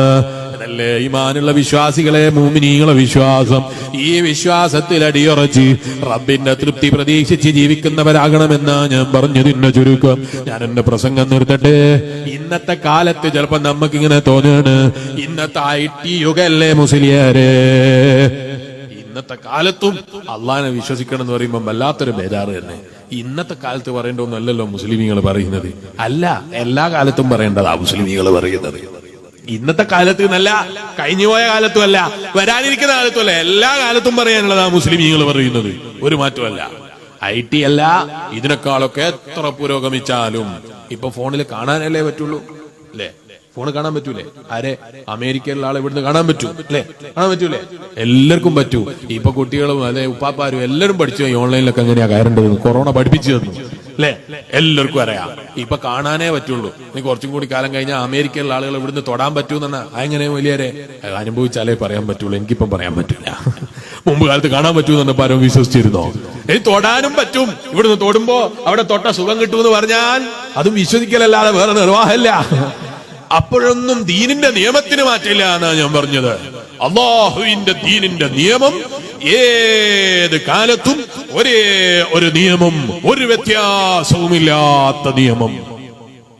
അത് ഏതെങ്കിലും ചെറിയ ചെറിയ വ്യത്യാസങ്ങൾ വരുമ്പോ മാറ്റം വരുത്താനുള്ള മതമല്ല ഇസ്ലാം. എല്ലാ കാലത്തേക്കും ഒറ്റ മതം, അതാണ് പരിശുദ്ധ ദീനുൽ ഇസ്ലാം. ഒരു മാറ്റവും വരുത്താത്ത മതം, മാറ്റം വരുത്തിയില്ലെങ്കിൽ ഒരു തകരാറില്ലാത്ത മതം. നിങ്ങൾ ആലോചിച്ച് നോക്കി, 1400 കൊല്ലം കഴിഞ്ഞിട്ട് ഈ പുരോഗതി, എല്ലാ പുരോഗതിയും പുരോഗമിച്ചിട്ട് ഫിഖ്ഹിൽ കിട്ടാത്ത മസലകളുണ്ടോ? ഉണ്ടോ? ഫിഖ്ഹിയായിട്ട് എന്തെങ്കിലും കിട്ടാത്ത മസലകളുണ്ടോ? കിട്ടാത്തത് ചിലപ്പോ ചോദിക്കപ്പെടുന്ന ഉസ്താദിനറിയാത്തത് കൊണ്ട് എന്നല്ലാതെ കിതാബിൽ ഇല്ലാത്തതായിട്ടൊരു വിവരമില്ല. ഇന്നത്തെ കാലത്തുള്ള ഏത് സംവിധാനം ഉപയോഗിച്ച് ജീവിക്കുമ്പോഴും മനുഷ്യനാവശ്യമായ എല്ലാ ഫിഖ്ഹിന്റെ നിയമങ്ങളും മുൻഗാമികളായ ഇമാമികൾ അവര് രേഖപ്പെടുത്തി വെച്ചു. എങ്ങനെ രേഖപ്പെടുത്തി വെച്ചു? ഖുർആനിൽ നിന്ന് അവർ ഗ്രഹിച്ചെടുത്തു, പിന്നെയോ ഹദീസിൽ നിന്ന് അവർ ഗ്രഹിച്ചെടുത്തു, എന്നിട്ട് അവർ എഴുതി വെച്ചു. ഇന്നും അത് 1400 കൊല്ലം മുമ്പ് പറഞ്ഞ മതത്തിന് ഒരു വ്യത്യാസവും വരുത്താതെ ലോകം മുന്നോട്ട് പോകുന്നു. എന്തുകൊണ്ട്? ഇത് അള്ളാഹുവിന്റെ മതമാണ്, ലോകസിദ്ധാവായ റബ്ബിന്റെ ദീനാണ്. ഇതേതെങ്കിലും കാലത്തിനനുസരിച്ച് മാറ്റം വരുത്തേണ്ടതല്ല. അതാ ഞാൻ പറഞ്ഞത്, ഈമാനുള്ള വിശ്വാസികളെ, നമ്മൾ ഇന്ന് ജീവിക്കുമ്പോ നമ്മൾ പറയും ഭയങ്കര മാറ്റാണ് കാലത്തിന്, നമുക്ക് ഇന്ന് ഏറ്റവും ടോപ്പ് ലെവലുള്ള ജീവിതമാണ്. ഇത് തന്നെയാണ് നമ്മളെ മുൻഗാമികളെ ജീവിക്കുമ്പോഴും പറഞ്ഞത്, അല്ലേ? നമ്മളെ ഉപ്പാപ്പാര് ജീവിക്കുമ്പോ അവരാരെങ്കിലും പറഞ്ഞോ ഞങ്ങൾക്ക് ടോപ്പ് ലെവലിൽ ജീവിതമൊന്നും കിട്ടിയിട്ടില്ല, അതുകൊണ്ട് നമുക്ക് ജീവിതമൊന്നുമില്ല എന്നാരെങ്കിലും പറഞ്ഞു വെറുതെ ഇരുന്നോ? അവർക്ക് കാറില്ല, ട്രെയിനില്ല, ഫ്ലൈറ്റ് ഇല്ല, പൈസ ഉണ്ടാക്കിയിട്ട് എന്താക്കാനാ? അങ്ങനെ ആരെങ്കിലും പറഞ്ഞോ? നമ്മളെ ഉപ്പാപ്പമാരൊക്കെ വീട്ടില, എവിടെയും പോകൂല, ഒന്നും ചെയ്യൂല, പണിക്കും പോകൂല, ഒന്നും പോകൂല. തിന്നാൻ എന്തായാലും വീട്ടിലുള്ള തേങ്ങയും ഇതൊക്കെ വിറ്റാൽ തന്നെ കിട്ടും. ഇവിടെ ഇരിക്കുക. എന്താ കാരണം? എന്ത് കിട്ടിയിട്ട് എന്താ, എന്ത് ചെയ്യാനാ? ഫ്ലൈറ്റും ഇല്ല, ട്രെയിനും ഇല്ല, യാത്രയില്ല, ഒന്നുമില്ല, ഇവിടെ ഇങ്ങനെ ഇരിക്കാം. അങ്ങനെയാ? അല്ല, അവരന്ന കിട്ടിയത് കൊണ്ട് ഏറ്റവും കൂടുതൽ സന്തോഷിച്ചവര് ജീവിച്ചു, അല്ലെ? ലോകം മുഴുക്കെ കറങ്ങി. ആര്? ഫ്ലൈറ്റുള്ള കാലത്തല്ല, ഫ്ലൈറ്റുള്ള കാലത്ത് കറങ്ങിയതിനെ കുറിച്ചല്ല പറയുന്നത്. ലോകം മുഴുക്കെ കറങ്ങി. ആര്? ഒരു പണ്ഡിതൻ ലോകം മുഴുക്കെ എല്ലാ സ്ഥലങ്ങളിലും യാത്ര ചെയ്തു. കാറുമില്ല, ഫ്ലൈറ്റും ഇല്ല, ഒന്നുമില്ല. നമുക്ക് എല്ലാ ഫ്ലൈറ്റും കിട്ടിയിട്ട് ദുബൈന്റെ അപ്പുറം ഇതുവരെ പോയിട്ടില്ല. അല്ലെങ്കിലോ സൗദി അറേബ്യയിൽ ഉംറക്ക് പോയത്, അതല്ലാത്ത ഇതുവരെ പോയിട്ടില്ല. പൈസയുണ്ട്, എല്ലാം ഉണ്ട്, ഉംറക്കന്നെ ഇതുവരെ പോയിട്ടില്ല. അങ്ങനെയും ഗതികെട്ടയിലെ ആളുകളുണ്ട്. ഹജ്ജിനും പോയിട്ടില്ല, പൈസ വേണ്ടതുപോലെ ഉണ്ട്, പക്ഷെ പോകാൻ പൈസ ഒക്കെ ഉണ്ട് ധാരാളം, പക്ഷെ പോകാനുള്ള ഭാഗ്യം ഉണ്ടായില്ല. എന്താ പോകാത്തത്? അത് സമയമായിട്ടില്ല. എപ്പോഴാ ആകുക? ഖബറിലെത്തിയിട്ടാ. ഹജ്ജിന് പോകാനുള്ള പൈസ ഉണ്ടായിട്ട്, അതിനുള്ള സാമ്പത്തിക ശേഷി ഉണ്ടായിട്ട്, കഴിവുണ്ടായിട്ട്, പോകാനുള്ള സൗകര്യങ്ങൾ ഉണ്ടായിട്ട് പോകാത്തവനാണെങ്കിൽ അല്ലാഹുവിന്റെ ഹബീബ് നബി സല്ലല്ലാഹു അലൈഹി വസല്ലം നിങ്ങൾ ദുആ ചെയ്യുന്നു, അവനവന്റെ നാശമുണ്ടാകട്ടെ എന്ന്. അല്ലാഹുവിന്റെ ഹബീബ് നബി മുഹമ്മദുർ റസൂലുള്ളാഹി സല്ലല്ലാഹു അലൈഹി വസല്ലം പോകാനുള്ള വഴികളുണ്ടായാൽ പോയിട്ട് ഹജ്ജ് ചെയ്യണം. അല്ലാതെ ഫ്ലൈറ്റ് കയറാൻ പേടിയാണെന്ന് പറഞ്ഞിരിക്കാൻ പാടില്ല. ഫ്ലൈറ്റ് കയറാൻ പേടിക്കുകയാണെങ്കിൽ പിന്നെ ഒരു വാഹനത്തിലും കയറാൻ പേടിക്കാതിരിക്കരുത്, അല്ലേ? ലോകത്തെ ഏറ്റവും കൂടുതൽ അപകടമുള്ള വാഹനം ഏതാ? നമ്മുടെ റോഡുമേലുള്ള കാറാണ്. അതിൽ കയറാത്ത ആരെങ്കിലും ഉണ്ടോ? ലോകത്തെ ഏറ്റവും അപകടമുള്ള വാഹനമാണ് നമ്മളെ ബൈക്ക്. അതും എടുത്തിട്ടായി ഉപ്പാപ്പമാര് തീർത്തുന്നോട്ടില്. എന്നിട്ട് ഫ്ലൈറ്റ് കയറാൻ പറയുമ്പോ ഭയങ്കര പേടി. നിങ്ങൾ ആരെങ്കിലും വായിച്ചു എല്ലാ ദിവസവും പത്രത്തിൽ ഉണ്ടാവോ ഫ്ലൈറ്റ് അപകടം എന്ന് ഉണ്ടാവോ? മാസത്തിലൊന്നും ഉണ്ടാവോ? ഇല്ല. കൊല്ലത്തിൽ 1, 2, 3 അപകടങ്ങൾ അരിച്ചു പെറുക്കിയാൽ ചിലപ്പോ കിട്ടും. അതേ സ്ഥാനത്ത് വാഹന അപകടം ഇല്ലാത്ത പത്രം ഉണ്ടാവോ? വാഹന അപകടം ഇല്ലാത്ത ദിവസം ഉണ്ടാവോ? പക്ഷെ ഫ്ലൈറ്റ് കയറാൻ പറയുമ്പോ ഭയങ്കര പേടിയൊന്നല്ല, ആഗ്രഹമില്ലാത്തത് കൊണ്ടാണ്. ഇരിക്കട്ടെ, ഞാനിപ്പോ ഇതിലേക്ക് വിശദമായി കടക്കുന്നില്ല.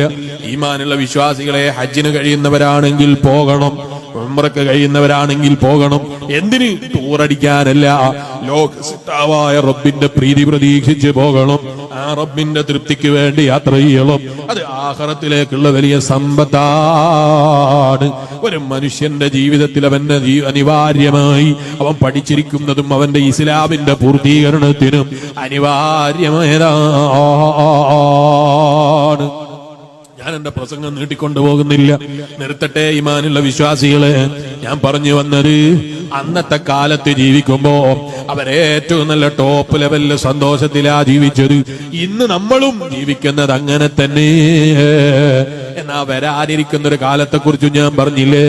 അവര് ഫോണിലൂടെയോ അല്ലാതെയോ കിലോമീറ്ററുകൾക്കപ്പുറത്തുള്ള ആളുകളെ തൊടുന്ന സംവിധാനങ്ങൾ ഉണ്ടാകാം, അവരെ കാണുന്ന സംവിധാനങ്ങൾ ഉണ്ടാകാം. അന്നത്തെ കാലത്ത് ഇന്നത്തെ ജീവിതത്തിലേക്ക് നോക്കിയാൽ വളരെ ചെറിയ ജീവിതമാണ്. ഞാനൊരു ദിവസം ദുബായിൽ നിന്ന് ബാപ്പന്റെ കൂടെ വണ്ടിയിൽ ഇങ്ങനെ പോകുമ്പോ ഒരു വണ്ടി, ഞാൻ ഡ്രൈവ് ചെയ്യുന്ന വണ്ടിയാണ്, ആ വണ്ടിയുടെ ഒരു സാധനം, ഒരു സംഗതി ചെയ്യാൻ വേണ്ടി ബാപ്പ പറഞ്ഞിട്ട് ഒരു സ്ഥലത്ത് ഞാൻ നോക്കിയിട്ട് കാണുന്നില്ല. ഒരു ലൈറ്റ് ഇട്ട് കൊടുക്കാൻ പറഞ്ഞതാണ്. എന്റെ വണ്ടിയല്ല, വേറെ ആളെ വണ്ടിയാണ്. അതുകൊണ്ട് തന്നെ അതിന്റെ സ്വിച്ച് എവിടെയാണ് എന്ന് എനിക്ക് മനസ്സിലാകുന്നില്ല. അപ്പം ബാപ്പ എന്റെ മുന്നിൽ നിന്ന്, എന്റെ ചെറിയ മകനുണ്ട്, 4ാം ക്ലാസ്സിൽ പഠിക്കുന്ന കുട്ടിയാണ്. അവൻ പോയിട്ട് ആ ലൈറ്റിന്റെ സ്വിച്ച് ബാപ്പക്ക് ഇട്ടുകൊടുത്തു. അപ്പൊ ബാപ്പ എന്റെ മുഖത്ത് നോക്കിയിട്ടൊരു ചെറിയ പുഞ്ചിരിയാണ്. അവൻ ഇറങ്ങിപ്പോയപ്പോ ഞാൻ ചോദിച്ചു, നിങ്ങൾ എന്തിനാ ചിരിച്ചത്? അപ്പൊ ബാപ്പ പറയാണ്, നിന്റെ കയ്യിൽ മൊബൈൽ വന്നിട്ട് അതെവിടെ ഇതെവിടെ എന്ന് ചോദിക്കുമ്പോ നിനക്ക് തോന്നാറുണ്ടോ നിനക്ക് ഭയങ്കര കഴിവാണ്? അല്ല, അത് നിന്റെ യുഗത്തില് നിന്നോട് യോജിച്ച സാധനമാണ് മൊബൈൽ. നിന്റെ മക്കള് നിന്നെക്കാൾ ഇനി വരുന്ന പുതിയ പുതിയ സാധനങ്ങൾ നിന്നെക്കാൾ ജോറിൽ ഉപയോഗിക്കുന്നത് ഞാൻ എന്റെ കണ്ണുകൊണ്ട് തന്നെ കണ്ടപ്പോൾ തമാശക്ക് ചിരിച്ചതാ. വയല് കേൾക്കുന്ന ഈമാനുള്ള ഉപ്പമാരെ, വയല് കേൾക്കുന്ന ചെറുപ്പക്കാരെ, വയല് കേൾക്കുന്ന ഉമ്മമാരെ, ചിലപ്പോ നമുക്ക് തോന്നും നമ്മൾ ഭയങ്കര ജോറിലാണ്, ഭയങ്കര സംഭവം പിടിച്ച ജീവിതത്തിലാണ്, നമ്മൾ ഭയങ്കര ജോറന്മാരാണ്. നമ്മളെ മക്കളിലേക്ക് അതേവരെ യുഗങ്ങൾ എത്തുമ്പോൾ അവർക്ക് ഇതൊന്നൊരു വിഷയമായി തോന്നുന്നില്ല, അല്ലേ? ഇപ്പൊ റോഡിന്റെ പണിയെടുക്കുകയാണ് കേരളത്തിന്റെ എല്ലാ ഭാഗങ്ങളിലും, അല്ലേ? ഇവിടെ ഇല്ലേ റോഡിന്റെ പണി തുടങ്ങിയില്ലേ? ഇല്ല, ഇന്ന് തന്നെ തുടങ്ങാൻ ഓർഡർ ചെയ്യണം. അതിനു വേണ്ടിയാ തുടങ്ങി. എല്ലാ സ്ഥലത്തും റോഡിന്റെ പണിയെടുക്കുകയാണ്. എന്നാ നിങ്ങൾ ചിന്തിച്ചു നോക്ക്, നമ്മളെ മുമ്പ് കാലത്തുണ്ടായിരുന്ന ഒരു റോഡില്ലേ, അതിനാർക്കെങ്കിലും സൗകര്യക്കുറവ് തോന്നിയിരുന്നു? എന്നാ ഞാൻ പറയുന്ന ഒരു 10 കൊല്ലം കഴിഞ്ഞാൽ നമ്മളെ മക്കൾക്ക് ഈ റോഡ് മതിയാകൂല എന്ന് മാത്രമല്ല, ചിലപ്പോ 5 കൊല്ലം കഴിഞ്ഞാൽ വേണ്ട റോഡിന്റെ പണി കഴിഞ്ഞാൽ തന്നെ ഇത് നമ്മളെ സമൂഹത്തിന് മതിയാകൂല. നിങ്ങൾ കണ്ടില്ലേ, വന്ദേ ഭാരത് എന്ന് പറഞ്ഞൊരു ട്രെയിൻ ഇറങ്ങി. ആ ട്രെയിൻ ഇറങ്ങിയപ്പോ പ്രധാനമന്ത്രി വന്നു ഫ്ലാഗ് ഓഫ് ചെയ്യാൻ. എന്തിന്? ഈ വന്ദേ ഭാരത് പറഞ്ഞേക്കാൻ. ചൈനയിൽ പോയവർക്കറിയാം, വന്ദേ ഭാരതിനേക്കാൾ ജോറുള്ള ട്രെയിൻ അല്ലാതെ ചൈനയിൽ ഒറ്റ ട്രെയിൻ കാണാനില്ല. അതുപോലെ പല രാജ്യങ്ങളിലും കാണാനില്ല. നമ്മളെ ഇന്ത്യ രാജ്യത്ത് ഇപ്പൊ എത്തിയതേ ഉള്ളൂ. അത് കാണുമ്പോ നമുക്ക് വലിയ അത്ഭുതമായിട്ട് തോന്നുകയാണല്ലേ.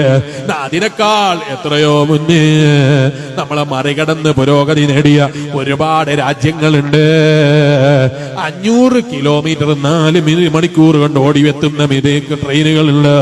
അതുപോലെ 600-800 കിലോമീറ്റർ 3 മണിക്കൂർ 4 മണിക്കൂർ കൊണ്ട് എത്തിപ്പിടിക്കുന്ന ട്രെയിനുകളുണ്ട്. പക്ഷെ നമ്മളെ നാട്ടിൽ അത് എത്താത്തത് കൊണ്ടാ ഒരു വന്ദേ ഭാരത് വന്നപ്പോ ഭയങ്കര ആഘോഷാണ്. ഇത് കണ്ടപ്പോ ഞാൻ എന്റെ കൂടെ ഇരിക്കുന്ന സിറാജുൽ ഹുദയിലുള്ള എന്റെ സഹപ്രവർത്തകന്മാരായ മാനേജർമാരോടും പ്രിൻസിപ്പൽമാരോടും കഥ പറയുമ്പോ അവര് പറഞ്ഞു, വന്ദേ ഭാരത് ഭയങ്കര സുഖാണ് അല്ലേ, കായംകുളത്ത് കൊടുത്ത് നാളെ പോകാൻ നല്ല സുഖമായിരിക്കും അല്ലേ? ഞാൻ അവരോട് പറഞ്ഞപ്പോൾ കൂട്ടത്തിൽ പ്രായം ചെന്നൊരു മാനേജർ ഉണ്ട്. അയാള് പറയാണ്, എന്റെ ചെറുപ്പകാലത്താണ് രാജധാനി എക്സ്പ്രസ് എന്ന പേരിൽ ഒരു എക്സ്പ്രസ് വന്നത്. അന്നത് ഭയങ്കര സംഭവമായിരുന്നു. ഇന്നാർക്കും അത് കാണാനില്ല. എവിടെയും ഫ്ലാഗ് ഓഫ് പറയുന്നത് കേൾക്കാറില്ല. നാളുകൾ കഴിയുന്നതിനനുസരിച്ച് മനുഷ്യൻ ഇങ്ങനെ പുരോഗമിക്കുകയാണ്. ആ പുരോഗമനത്തിന്റെ മുന്നിൽ പഴയത് പഴയതായി പോയി. ഇന്ന് ഭയങ്കര ജോറാണ് എന്ന് പറഞ്ഞത് നാളെ പഴഞ്ചനായി പോയി. ഞാൻ എന്റെ പ്രസംഗം നിർത്തുകയാണ്. ഞാൻ പറയുന്നത് കേൾക്കുന്നുണ്ടോ എന്ന് എനിക്കറിയില്ല. കേൾക്കുന്നുണ്ടോ? ഉണ്ടോ? ബേക്ക് കേൾക്കുന്നുണ്ടോ? ഭയങ്കര ഔലിയാക്കളാ. അല്ലാഹു എല്ലാവർക്കും ബർക്കത്ത് ചെയ്യട്ടെ. അപ്പൊ ഞാൻ പറഞ്ഞു വന്നത്, വന്ദേ ഭാരതും രാജധാനിയും അതുപോലെ നമ്മുടെ നാട്ടിലുള്ള ട്രെയിനൊക്കെ അവിടെ വെക്കട്ടെ. ഞങ്ങളോട് ഒരു ചോദ്യം ചോദിക്കട്ടെ. ഒരു 20 കൊല്ലം മുമ്പുള്ള ഫോട്ടോ എടുത്തിട്ട് ഞാൻ ഇവിടെ നിങ്ങളെ ഫോട്ടോ കാണിക്കട്ടെ എന്ന് ചോദിച്ചാൽ വലിയേറെ വേണ്ട, ആദ്യം ഒന്ന് എനിക്ക് കാണിച്ചു തരണം. എന്തേ നിങ്ങളെ ഫോട്ടോ കാണിക്കാൻ? നിങ്ങളെ ഭാര്യന്റെ ഫോട്ടോ അല്ല, നിങ്ങളെ ഫോട്ടോ കാണിക്കാൻ തരുന്നത്. എന്തേ സമ്മതിക്കാത്തത്? 20 കൊല്ലം മുമ്പുള്ളല്ലേ? അന്നിട്ട കുപ്പായ എങ്ങനെയായിരിക്കും അല്ലേ? അന്നുണ്ടായിരുന്ന വസ്ത്രം എങ്ങനെയായിരിക്കും? അന്നത്തെ കോല എങ്ങനെയായിരിക്കും? എനിക്ക് താടി ഉണ്ടായിരുന്നോ അല്ലേ? അന്നത്തെ രൂപ എങ്ങനെയാണ്? അതേ 20 കൊല്ലം മുമ്പുള്ള ചിത്രം കാണുമ്പോ നമുക്ക് തന്നെ ലജ്ജ തോന്നുകയാ. ആരാന്റെ ചിത്രം കാണുമ്പോഴല്ല, സ്വന്തം ചിത്രം കാണുമ്പോൾ ലജ്ജ തോന്നുകയാ. 20 കൊല്ലേ കഴിഞ്ഞിട്ടുള്ളൂ ഉപ്പമാരെ, അല്ലെങ്കിൽ 30 കൊല്ലേ ഉപ്പമാരെ കഴിഞ്ഞിട്ടുള്ളൂ. അന്ന് ധരിച്ചിരുന്ന ചെരുപ്പ് കാണുമ്പോ ലജ്ജ തോന്നുകയാണ്. അന്ന് ചവിട്ടുമ്പോ തോന്നിയോ? 10 കൊല്ലം മുമ്പ് കുപ്പായം ധരിക്കുമ്പോ വളരെ മോശം കുപ്പായാണെന്ന് വിചാരിച്ച് ധരിച്ചതാ? അങ്ങനെ ആ ഫോട്ടോക്ക് പോസ് ചെയ്യായിരുന്നോ? അന്ന് ഭയങ്കര ജോറാണ് വിചാരിച്ചിട്ട് ഫോട്ടോനെ പോസ് ചെയ്തതാ. പക്ഷെ ഇന്ന് നോക്കുമ്പോ ആ ഫോട്ടോ പഴഞ്ചനാണ്. കാണാൻ തന്നെ പറ്റുന്നില്ല, നോക്കാൻ തന്നെ പറ്റുന്നില്ല. അന്നത്തെ ചെരുപ്പ് കാണുമ്പോ ചിരി വരികയാണ്. അന്ന് കീശയിൽ സ്റ്റിക്കിന്റെ പെന്നുണ്ട്, അത് കാണുന്ന ചിരി വരികയാണ്. 10 കൊല്ലം മുമ്പുള്ള ഫോട്ടോ ആണ്. അവിടെ നീല കളറുള്ള ഒരു പെണ്ണ് കീശയിലുണ്ട്, അത് കാണുമ്പോ തന്നെ ഇടങ്ങാറായാണ്. എന്തിനാണ്? 10 കൊല്ലം മുമ്പുള്ളതാണ്. അന്ന് വലിയ അപ്ഡേറ്റ് ഒന്നും ഇല്ലാത്ത കാലായി പോയി എന്നുള്ള ബേജാറാണ്. ഇത് തന്നെയാ എല്ലാ കാലത്തും പറയാനുള്ളത്. അതില്ലാതിരിക്കണമെങ്കിൽ സ്വർഗലോകത്തെത്തിയാലല്ലാതെ മനുഷ്യന്റെ അപ്ഡേഷൻ തീരൂല. ഏത് കാലത്തും മനുഷ്യൻ മാറിക്കൊണ്ടേയിരിക്കും. വിശ്വാസികളൊക്കെ അടുത്തേക്ക് വന്നോ, ഞാൻ എന്റെ പ്രസംഗം നിർത്തുന്നു. അല്ലാഹ് ഞങ്ങളെ മജ്ലിസ് ദുആക്ക് ഇജാബത്തുള്ള മജ്ലിസായി നീ ഞങ്ങളിൽ നിന്ന് കബൂലാക്കി തരണം റഹ്മാന്. ഈ മജ്ലിസും ഞങ്ങളെ സർവ്വ മജ്ലിസുകളും ഞങ്ങൾക്ക് ആഖിറത്തിൽ ഉപകരിക്കുന്നതാക്കി നീ കബൂൽ ചെയ്തു തരണം റഹ്മാന്. എന്റെ വയല് കേൾക്കുന്ന ഈമാനുള്ള വിശ്വാസികളെ, കേട്ടിട്ടില്ലേ നിങ്ങൾ അബ്ദുല്ലാഹി ഇബ്നുൽ മുബാറക് റളിയല്ലാഹു അൻഹുവിനെ കുറിച്ച്? ഔലിയാക്കളെ നേതാവാണ് ആ അബ്ദുല്ലാഹി ഇബ്നുൽ മുബാറക് റളിയല്ലാഹു അൻഹു. വയല് കേൾക്കുന്ന ഉമ്മമാരെ, വയല് കേൾക്കുന്ന ഉപ്പമാരെ, ആ അബ്ദുല്ലാഹി ഇബ്നുൽ മുബാറക് റളിയല്ലാഹു അൻഹു ഒരു ദിവസം ഒരാൾ മരിച്ചു പോയപ്പോൾ അവിടെ കൊണ്ടുപോയി മറവ് ചെയ്തു. അന്ന് രാത്രിയിൽ കിടന്നുറങ്ങുമ്പോൾ മഹാനായ അബ്ദുല്ലാഹി ഇബ്നുൽ മുബാറക് റളിയല്ലാഹു അൻഹു സ്വപ്നത്തിൽ കാണുന്നു. ആരെയാ കാണുന്നത് എന്നറിയോ? ഇത്ര ഭംഗിയുള്ള ഒരാളെ ജീവിതത്തിൽ കണ്ടിട്ടില്ല. ഇത്ര സന്തോഷത്തോടുകൂടെ ഒരു മുഖത്തേക്കും നോക്കിയിട്ടില്ല. റഹ്മത്തുൽ ലിൽ ആലമീൻ മുഹമ്മദുർ റസൂലുള്ളാഹി, മുഹമ്മദുർ റസൂലുള്ളാഹി സല്ലല്ലാഹു അലൈഹി വസല്ലം. ആ നബി തങ്ങളെയാണ് സ്വപ്നത്തിൽ കാണുന്നത്. എപ്പോ? രാത്രിയിൽ ഉറങ്ങുമ്പോ. നബി സല്ലല്ലാഹു അലൈഹി വസല്ലം തങ്ങളെ കണ്ട അബ്ദുല്ലാഹി ഇബ്നുൽ മുബാറക് തങ്ങൾ അന്വേഷിക്കുന്ന ഇതാരാണ്? അപ്പോഴാണ് ഒരാൾ പറയുന്നത് ഹദാ മുഹമ്മദുർ റസൂലുള്ളാഹി സല്ലല്ലാഹു അലൈഹി വസല്ലം തങ്ങളാണെന്ന്. ഉടനെ തന്നെ അബ്ദുല്ലാഹി ഇബ്നുൽ മുബാറക് തങ്ങൾ അടുത്തേക്ക് ചെന്നു. അവിടുന്ന് ഒറ്റ വിളി, യാ അബ്ദുല്ലാഹി ഇബ്നുൽ മുബാറക്, അബ്ദുല്ലാഹി ഇബ്നുൽ മുബാറക്, മാത വലിയ്യും മിൻ ഔലിയാഇല്ലാഹ്, അല്ലാഹുവിന്റെ ഔലിയാക്കളെ കൂട്ടത്തിൽ നിന്ന് ഒരാൾ മരിച്ചുപോയി. വലം യുഹ്സിൻ കഫനുഹു, നിങ്ങൾ അവരെ കഫൻ തുണി നന്നായിട്ട് വേണ്ടതുപോലെ പൊതിഞ്ഞില്ല. ആരാ മയ്യിത്താണ്? ഇന്നലെ രാത്രിയിൽ മറവ് ചെയ്ത മഹാന്റെ മയ്യിത്തിനെ കുറിച്ചാ പറയുന്നത്. മഹാനായ അബ്ദുല്ലാഹി ഇബ്നുൽ മുബാറക് റളിയല്ലാഹു അൻഹു പേടിച്ചെറിഞ്ഞ് ഉറക്കിൽ നിന്ന് എഴുന്നേറ്റ് ഓടിപ്പോയിട്ട് ഖബർ കോരിയെടുത്തു. നല്ല നിലക്ക് കഫൻ ചെയ്ത് ഖബറിലേക്ക് താഴ്ത്തി വെച്ചു. ആരാണത്?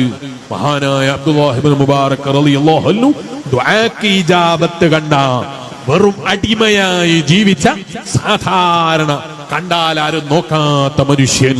എന്റെ വയല് കേൾക്കുന്ന ഈമാനുള്ള വിശ്വാസികളെ, കാണാൻ ചിലപ്പോ ഭംഗി ഉണ്ടാകൂല, കണ്ടാൽ ചിലപ്പോ ആരും നോക്കുന്ന രൂപം ഉണ്ടാകൂല, വേഷവിധാനം ഉണ്ടാകൂല, വസ്ത്രധാരണ ഉണ്ടാകൂല.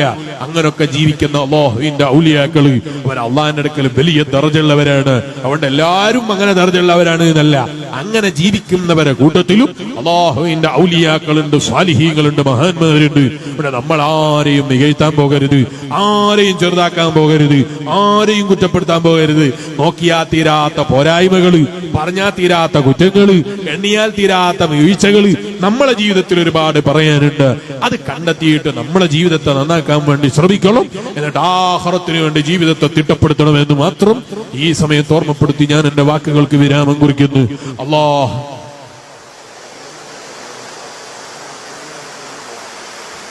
ഞങ്ങൾ ഈ മജ്ലിസ് ഞങ്ങൾക്ക് ആഖിറത്തിൽ ഉപകരിക്കുന്ന മജ്ലിസായി നീ ഞങ്ങളിൽ നിന്ന് കബൂലാക്കി തരണം റഹ്മാന്. ഇത് ഞങ്ങൾ അവസാനത്തെ മജ്ലിസാക്കരുത് റഹ്മാന്. ഇനിയും ഒരുപാട് നിന്റെ ദീന് പഠിക്കാനും അതനുസരിച്ച് ജീവിക്കാനും കാമിലായ ഈമാനോടുകൂടെ ലാ ഇലാഹ ഇല്ലല്ലാഹ് എന്ന ദിക്ർ ചൊല്ലി ചിരിച്ചുകൊണ്ട് മരിക്കാനും ഞങ്ങൾക്കും ഞങ്ങളെ ഇഷ്ടപ്പെടുന്ന സർവ്വ മുഅ്മിനീങ്ങൾക്കും നീ തൗഫീഖ് നൽകണം റഹ്മാന്. അല്ലാഹ് ജീവിതത്തിലെ ഏറ്റവും വലിയ സൗഭാഗ്യം അത് മനുഷ്യന്റെ അവസാന നിമിഷത്തിൽ കിട്ടുന്ന ഭാഗ്യാണ്. ഈമാൻ സലാമത്തായൊന്നും